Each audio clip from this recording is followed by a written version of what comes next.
জানো তো বন্ধুরা, আজকের এই ভালো দিনে আমাদের সাথে যে এত বড় বড় দুইটা অঘটন ঘটে যাবে আমরা কখনো ভাবতেও পারিনি। আজ তো আমি অল্পতে বেঁচে গেলাম। কেমন আছো আমার প্রিয় বন্ধুরা? ত্রিপুরা আগরতলার ছোট্ট একটা গ্রাম থেকে আমি মৌ তোমাদের সবাইকে অনেক অনেক ভালোবাসা জানিয়ে আজকের দিনটাও শুরু করলাম। আশা করি যে যেখান থেকে ভিডিওটা দেখছো অনেক ভালো আছো আর সুস্থ আছো। ভিডিও শুরুতে শুভ দিন বললাম কারণ এই ভিডিওটা হলো মঙ্গলবারের, আর মঙ্গলবারে তো বিশ্বকর্মা পুজো ছিল। যেহেতু বিশ্বকর্মা পুজো ছিল তাই কিন্তু সকালে ঘুম থেকে উঠেই লেপামুচির কাজটা শুরু করে দিলাম। পুজোর দিন দেখবে একটু বাড়িতে যদি ভালো করে লেপে মুছিয়ে নিরামিষ না খাওয়া হয় না, একদমই ভালো লাগে না। আর যেহেতু আমাদের বাড়িতে ছোট্ট একটা গাড়ি আছে যেটা দিয়ে আমাদের সংসারটা চলে, তো সেটাকেও তো একটু পুজো দিতে হবে। সেই জন্য কিন্তু সকালবেলায় উঠে আগে রান্নাঘরটা লিপে নিলাম, কারণ ওই যে রান্নাঘরটা সহজে শুকাতে যায় না, যেহেতু রান্না করতে হবে। রান্নাঘরটা লিপেই চলে আসলাম শোয়ার ঘরে। আমার ঘর আর মার ঘর বারান্দা সবগুলোই কিন্তু এখন ভালো করে মুছে নেব। যদিও 2 দিন আগেও মুছা হয়েছিল, যেহেতু আজকে পুজোর দিন না মুছলে একদমই ভালো লাগে না। তো চলো বন্ধুরা, আমার সংসারের কাজগুলি করতে করতে তোমাদের সুন্দর সুন্দর মিষ্টি মিষ্টি কমেন্টের উত্তর দিয়ে দিই।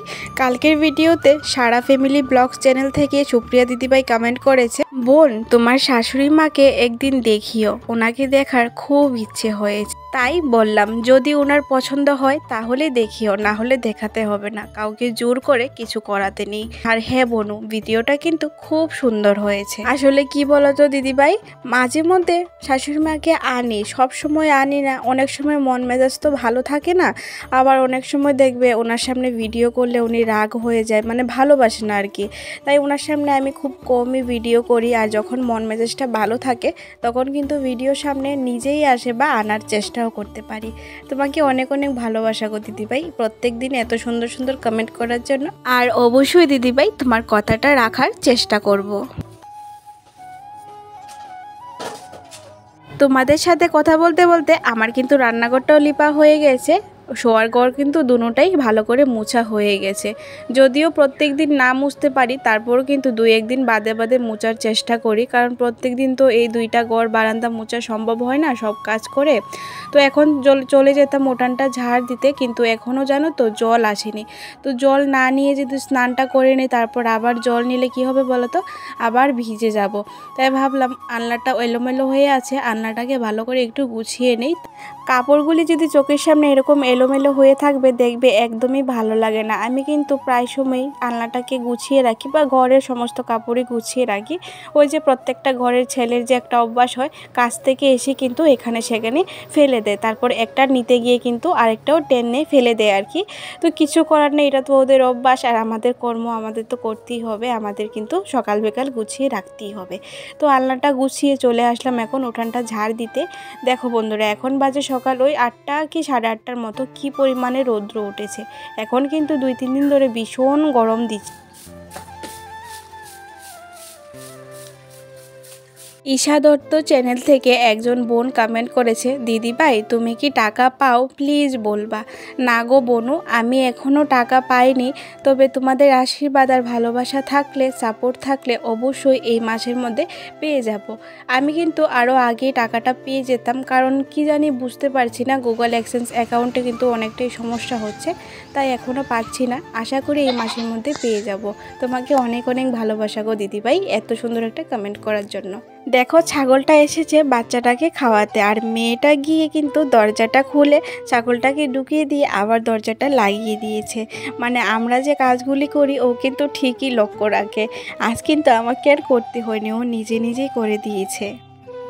তুমি গুড গার্ল, চলো স্নান করবে, আসো। তোমার স্নান করবে না, 12টা বাজে তাও। জানো তো বন্ধুরা, আজ প্রায় অনেকটাই বেলা হয়ে গেছে, কিন্তু এখনও রান্না বসায়নি। ওই যে পুজো ছিল, তোমাদের দাদা কিন্তু গাড়িটাকে ভালো করে ধুয়ে নিয়েছে। দেখতে পেলে একটু আগে মালা টালা নিয়ে আসলো। এখন পাশের বাড়িতে গিয়ে পুজো দিয়ে অঞ্জলি নিয়ে আসবে, তারপর খাওয়া দাওয়া করবে। আর বাড়ির ছেলেরা যদি মানে খাওয়া দাওয়া না করে না, তাহলে দেখবে রান্না করার এত একটা তাড়াহুড়ো থাকে না। তো এখন মেয়েটাকে স্নান করিয়ে নিলাম, তারপর আমি স্নান করে পুজো দিয়ে রান্না বসাবো। এত তাড়াহুড়ো নেই তো, তাই। আর মেয়েটাকে কিন্তু সকালবেলা দুধ বিস্কুট খাইয়ে নিয়েছিলাম।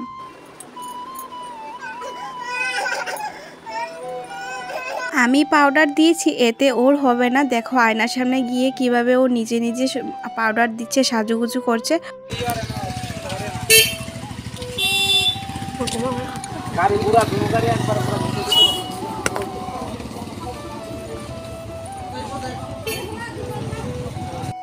আমি আর মেয়ে তো ঘরে ছিলাম, দেখতেই পেলে একটু আগে হঠাৎ করে না অনেক বড় একটা শব্দ হলো। আর এদিকে দেখতেই পাচ্ছ দুইটা গাড়ি না অ্যাক্সিডেন্ট করেছে, একদম আমাদের গেটের সামনেই বলতে পারো। একদম দুটোটা গাড়ি সামনে দিয়ে এতটা খারাপ অবস্থা হয়েছে। আর গাড়িতে যে প্যাসেঞ্জারগুলি ছিল এত পরিমাণে ব্যথা পেয়েছে, মানে এত ব্লিডিং হচ্ছিল, আমি যে সামনে গিয়ে দেখবো আমার ক্ষমতা হচ্ছিল না। দেখতেই পাচ্ছ একজন বসে আছে সাদা টি শার্ট পরে, উনি কিন্তু গাড়ির ড্রাইভার আর কি। অনেক মানুষ জড়ো হয়ে গেছে, কারণ যেহেতু অ্যাক্সিডেন্ট হয়েছে। সঙ্গে সঙ্গে অ্যাম্বুলেন্স এসে কিন্তু যারা যারা ব্যথা পেয়েছে, মানে সত্যি কথা বলতে ছোট্ট বাচ্চা, তারপর গাড়িতে যত প্যাসেঞ্জার ছিল সবাই কিন্তু ভীষণ ব্যথা পেয়েছে। একদম নাক, তারপর গাল, মাথা অনেকটাতেই মানে ব্লিডিং হচ্ছিল, মানে এতটাই খারাপ অবস্থা। আমরা তো অনেকটাই ভয় পেয়ে গিয়েছিলাম। আমি যখন ভিডিও করছিলাম তখন আশা করি বুঝতে পারছিলে আমার হাতটা কিভাবে কাঁপছিল। আসলে আমি কোনোদিনই এত সামনে থেকে অ্যাক্সিডেন্ট দেখিনি, তো তাই অনেকটাই ভয় পেয়ে গিয়েছিলাম। টমটম গাড়িটার আগে যদি অটো গাড়িটা না থাকতো না, তাহলে কিন্তু এই টমটম গাড়িটা এনে আমাদের বাড়িতেই ঢুকিয়ে দিত। সারাদিন মেয়েটা এখান থেকে ওইখানে দৌড়াদৌড়ি করে, যদি এরকম হয় তাহলে কিভাবে যে চলবো। আর আমরাও তো বাইরে কাজ করি, তাই না? যদি এরকম কিছু হতো, মানে আজকে যে কত বড় বিপদ থেকে বাঁচলাম আমরা সবাই, মানে আমরা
একটু সময় করে আমার চ্যানেল থেকে গিয়ে ঘুরে এসো।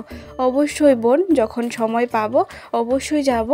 আর তোমাকে অনেক অনেক ভালোবাসা আমাকে এত সুন্দর একটা কমেন্ট করার জন্য, আর আমার পরিবারে আসার জন্য। আর অবশ্যই একে অপরের পাশে কিন্তু আমাদের থাকতেই হবে। ভাত বসিয়ে দিলাম, আর মুগ ডালের বড়া করে আলু দিয়ে ঝোল করব, এক তরকারি ভাত করব, আর মেয়ের জন্য একটু আলু ভাজা করব। অনেকটাই তো দেরি হয়ে গেছে, প্রায় 12টার উপরে বেজে গেছে। রান্নাটা বসালাম, এখন কিন্তু কয়েকটা খালি বোতল ছিল, এগুলিকে ভরে ফ্রিজে রেখে দেব।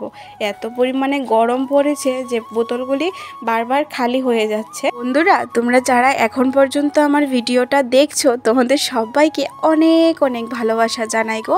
আর যারা এই প্রথমবার আমার ভিডিওটা দেখছো, যদি একটু হলেও আমার ভিডিওটা ভালো লাগে, একটু হলেও আমার কথা ভালো লাগে, অবশ্যই চ্যানেলটা সাবস্ক্রাইব করে আমার পাশে থেকে যেও। আর যারা আগে থেকে আমার চ্যানেল সাবস্ক্রাইব করে আমার পাশে আছো, তোমাদের সবাইকেও অনেক অনেক ভালোবাসা।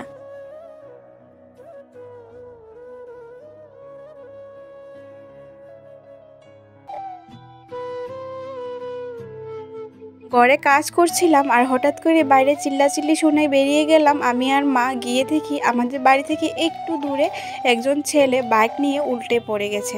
মানে ভাবতে পারছো, আজকে সকাল থেকে দিনটা এতটা খারাপ কাটছে। যদিও আমাদের সাথে হয়নি, কিন্তু আমাদের বাড়ির আশেপাশে তো ঠিকই হচ্ছে, নিজের চোখের সামনে তো ঠিকই দেখতে পাচ্ছি। সত্যি কথা বলতে বন্ধুরা, আজকের দিনটা খুবই খারাপ ছিল। যদিও ছেলেটার কিছু হয়নি, তারপরও একটা ভয় তো থেকেই যায়। আর তোমাদের দাদাকে নিয়ে তো আমাদের সারাদিনই ভয় থেকে থাকে। ওই ভোর 5টায় যায়, আর রাত্র 8টায় 8:30টায় ঘরে ঢোকে। সারাদিন বাইরে বাইরে মানুষটা গাড়ি নিয়ে থাকে।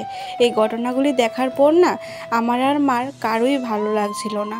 ভগবানের কাছে প্রার্থনা করি যে যেখানেই থাকে যেন ভালো থাকে, সুস্থ থাকে। সকাল থেকে সারাটা দুপুর ভালো ছিল, হঠাৎ করে 5-6 মিনিটের মতো হালকা বাতাস আর একটুখানি বৃষ্টি আসলো, আর উঠানটার অবস্থা দেখো, আম পাতা পড়ে কি হলো, আবার ঝাড় দিতে হবে। তার আগে ভাবলাম রান্নাঘরের ধারটা লিপে নেই, কারণ সকালে তো রান্নাঘরটা লিপেছিলাম কিন্তু কাজের জন্য ধারগুলি লিপা হয়নি, তাই এখন রান্নাঘরের ধারগুলি লিপবো। আর দেখতে পাচ্ছ বৃষ্টিতে ধারগুলি কিন্তু ভেঙে কি খারাপ অবস্থা হয়ে গেছে। প্রথমে তো ভেবেছিলাম আজকে লিপতেই পারবো না, কারণ একটু আগে যে পরিমাণে বাতাস আর বৃষ্টি হয়েছিল ভেবেছিলাম আজকে লিপবো না, কিন্তু একটু বাদেই দেখি আবার রৌদ্র উঠে গেছে। একজন দিদিভাই কমেন্ট করেছে আমাদের বীরভূম ডিস্ট্রিক্টে যে পরিমাণ বৃষ্টি হয়েছে একদম বন্যা হয়ে গেছে। হ্যাঁ গো দিদিভাই, খবরে তো মোবাইলে তো দেখতেই পাচ্ছি ভীষণ বৃষ্টি, মানুষের ঘরে দরজায় জল চলে যাচ্ছে। আমাদের এখানেও না কয়েকদিন আগে ভীষণ বৃষ্টি বন্যা হয়েছিল। আমাদের বাড়িতে যদিও জল ওঠেনি, কিন্তু আমার বাবার বাড়িতে গড়ে হাঁটু সমান জল ছিল। সব ঠিক হয়ে যাবে গো দিদিভাই, চিন্তা করো না। আর রাগ করো না গো দিদিভাই, তোমার নামটা আমার মনেই নেই, তাই আর বলা হলো না। বাইরের কাজ তো মোটামুটি হয়ে গেছে, আর যেহেতু অনেকটা দেরি করে রান্না করেছি, রাতে না আর রান্না করতে হবে না। বাড়ির সমস্ত কাজবাজ সেরে ওই সন্ধ্যা 6টা সাড়ে 6টার দিকে একটু বাড়ির পাশে কাকুদের বাড়িতে পুজো করেছিল, ওইখানে কিন্তু এসেছিলাম। পুজো ছোট হোক বা বড়, ঠাকুরকে এসে প্রণাম করা আর একটুখানি প্রসাদ খাওয়াটাই হলো আসল কথা, তাই এসেই কিন্তু আমি খেয়ে নিয়েছি, আর মা কিন্তু পিউকে নিয়ে বসেছিল। এখন আমি পিউকে নিয়ে বসে আছি, মা খেতে বসেছে। আর এদিকে দেখো পিউ তো ওর বান্ধবীকে পেয়েই গেছে, এখন ওর সাথে একটু ঘোরাঘুরি করবে, তারপর বাড়িতে চলে যাব। তো চলো বন্ধুরা, আজকের ভিডিওটাও এখানে শেষ করি, কারণ একটু পরে তো বাড়িতেই চলে যাব। আর ভগবানের কাছে প্রার্থনা করি যে যেখানেই থাকো ভালো থাকো, সুস্থ থাকো, সাবধানে থাকো, আর একে অপরের পাশে থেকো। টাটা, ভালো থেকো সবাই।